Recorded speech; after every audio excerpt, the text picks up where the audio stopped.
안녕하세요, 박민규입니다. 이번 오프시즌 메이저리그 진출을 목표로 포스팅을 신청했던 일본인 선수들의 협상 기간이 모두 끝났습니다. 포스팅을 신청한 일본인 선수는 모두 4명으로 이들은 45일간의 협상 기간을 거쳤습니다. 그 결과 야쿠르트 스왈로즈의 무라카미 무네타카, 세이브 라이온즈의 이마이 타치야, 요미우리 자이언츠의 오카모토 카즈마는 메이저리그 팀과의 계약에 성공했습니다. 반면 이마이와 함께 세이브 선발진을 이끈 다카하시 코나는 만족할 만한 오퍼를 받지 못해 다시 소속팀으로 돌아가게 되었습니다. 메이저리그 팀과의 계약 여부만 놓고 본다면 4명 중 3명이 미국 진출에 성공했기 때문에 이번 포스팅 시장은 전반적으로 무난하게 마무리되었다고 할 수 있습니다. 그러나 계약 성사 여부와는 별개로 이들에 대한 빅리그 구단들의 반응은 이전의 도전자들과는 분명 달랐습니다. 어제 토론토 블루제이스와의 계약이 발표된 오카모토를 제외하면 무라카미와 이마이는 기대치에 비해 확연히 낮은 규모의 계약을 체결했습니다. 디 애슬레틱의 보도에 따르면 오카모토는 토론토와 4년 6천만 달러 계약에 합의했습니다. 오카모토는 당초 4년 7,850만 달러 수준의 계약을 맺을 것으로 예상되었기 때문에 포스팅 시장의 전체적인 분위기를 감안하면 비교적 기대치에 가까운 조건을 이끌어냈습니다. 계약 보너스는 500만 달러이며 옵트아웃은 포함되지 않은 것으로 알려졌습니다. 오카모토는 요미우리의 주장이자 4번 타자로서 NPB를 대표하는 우타자로 활약해왔습니다. 첫 풀타임이었던 2018 시즌 143경기에 출전해 타율 3할 9리와 33홈런 그리고 OPS 0.935를 기록하며 파워와 컨택트를 겸비한 타자로 자리 잡았습니다. 이후 6년 연속 30홈런을 달성한 오카모토는 2023 시즌에는 개인 최다인 41홈런을 때려냈습니다. 또한 같은 시즌에는 178, 2024 시즌에는 160의 WRC 플러스를 기록해 뛰어난 생산성을 보여줬습니다. 오카모토가 비교적 기대치에 부합하는 계약을 체결할 수 있었던 배경에는 강속구 대응력과 수비에서의 안정감이 메이저리그 기준에서도 충분히 경쟁력이 있다고 평가받았기 때문입니다. 디 애슬레틱에 따르면 한 국제 스카우트는 오카모토는 타격 메카닉과 스윙이 단순해 메이저리그 투수들을 상대로 빠른 적응이 가능한 유형의 타자라고 평가했습니다. 이는 스윙에 복잡한 동작이 없기 때문에 빅리그 투수들의 강속구를 상대로도 큰 어려움을 겪지 않을 가능성이 높다는 뜻이기도 합니다. 실제로 오카모토는 2023 시즌 이후 3년간 150km 이상의 빠른 공을 상대로도 안정적인 타격 성적을 유지해왔습니다. 150km 이상 빠른 공 상대 OPS를 살펴보면 2023 시즌 0.931, 2024 시즌 0.818로 수준급이었습니다. 특히 2025 시즌에는 수비 도중 주자와 충돌해 69경기 출전에 그쳤음에도 불구하고 150km 이상의 페스티벌을 상대로 타율 4할 2푼 3리, 장타율 0.654, OPS 1.213을 기록해 압도적인 타격 성적을 기록하기도 했습니다. 여기에 더해 코너 내야수, 특히 3루 수비에서의 안정감 역시 중요한 판단 요소로 작용했습니다. 오카모토는 2021 시즌과 2022 시즌 2년 연속으로 3루수 골든글러브를 수상하며 그 수비 능력을 꾸준히 증명해왔습니다. 이 때문에 다수의 스카우트들은 오카모토를 메이저리그에서도 평균 이상의 3루 수비를 기대할 수 있는 선수로 바라봤습니다. 또한 1루수와 좌익수까지 무난하게 소화할 수 있는 포지션 유연성은 오카모토의 활용 가치를 한층 더 높여주는 요소 중 하나였습니다. 다만 이러한 긍정적인 평가에도 불구하고 계약 규모에는 분명한 한계가 있었습니다. 1996년생인 오카모토는 2026 시즌을 기준으로 만 30세가 되기 때문에 다른 일본인 타자와 비교해도 다소 늦은 시점에 시장에 나온 편이었습니다. 또한 스즈키 세이야나 요시다 마사타카와 비교했을 때 NPB에서 보여준 지배력과 퍼포먼스가 분명한 차이가 있다는 평가도 함께 작용했습니다. 오카모토는 NPB 통산 WRC 플러스가 147인 반면 세이야는 169, 요시다는 176을 기록했습니다.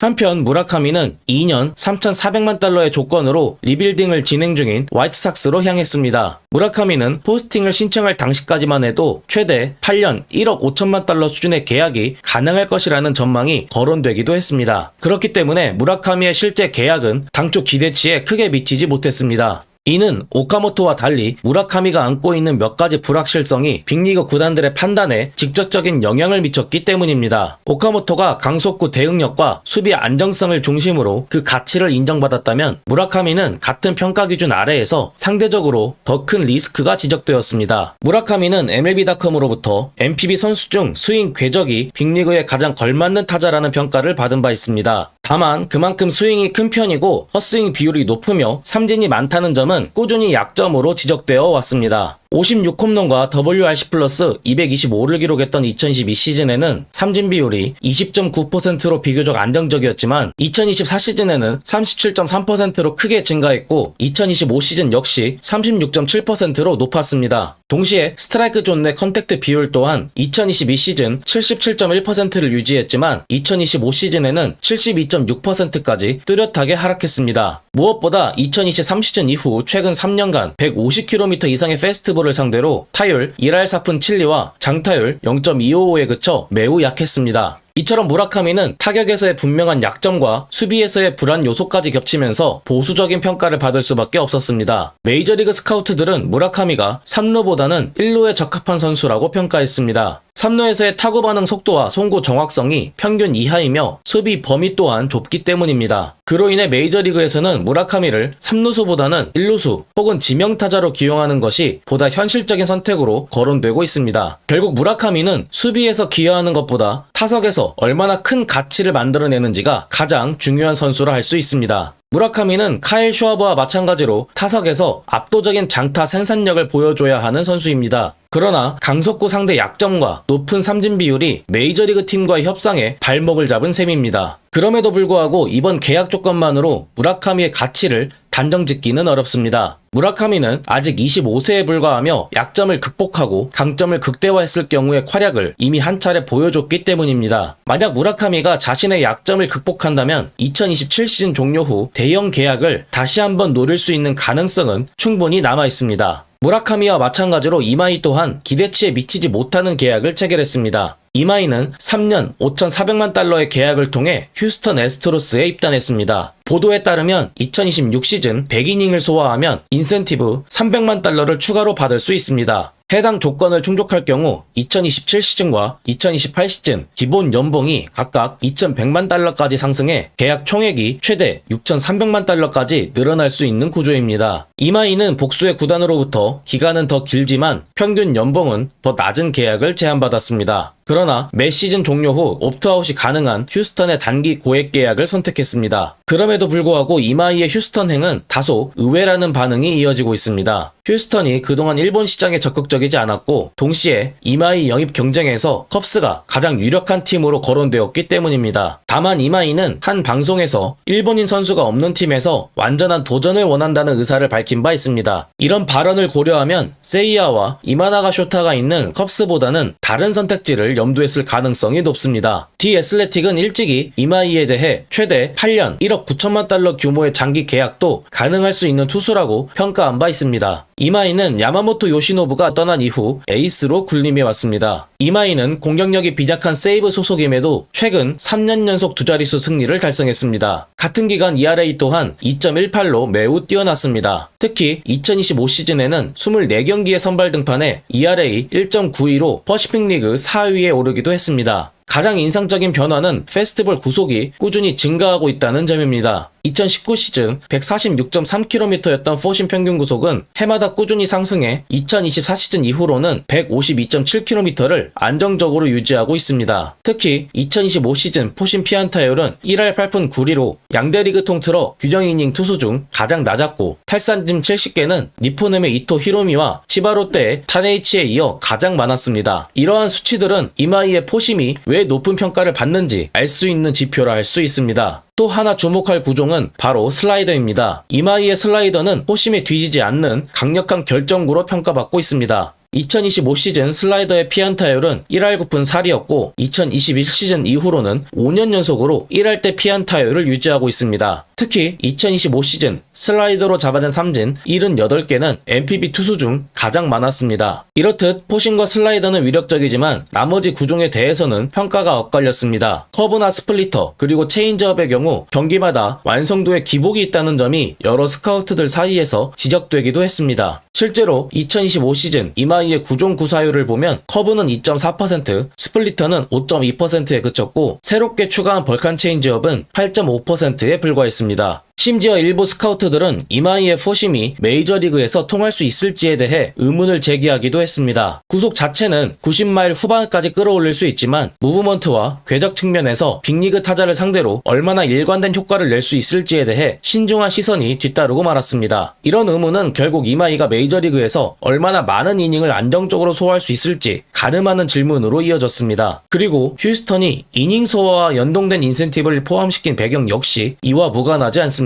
이번 포스팅 시장을 통해 분명해진 점은 빅리그 구단들은 더 이상 NPB에서의 성과만으로 대형 장기 계약을 제시하지 않는다는 사실입니다. 이제 구단들은 실제로 통할 수 있는 강점과 약점이 무엇인지 훨씬 냉정하게 구분하고 있습니다. 그렇기 때문에 이번 계약을 통해 그들의 가치를 바로 단정하기보다는 메이저리그 구단들의 기준이 어디까지 높아졌는지 확인한 과정으로 바라보는 것이 더 적절할 것입니다. 과연 메이저리그 팀과 계약에 성공한 일본인 선수들이 미국 무대에서 자신의 가치를 증명해낼 수 있을까요? 이들의 2026 시즌 활약에 대한 구독자 여러분의 의견을 자유롭게 댓글로 남겨주시면 감사하겠습니다. 이번 영상도 구독과 좋아요 그리고 알림 설정까지 부탁드리겠습니다. 지금까지 시청해주셔서 감사합니다.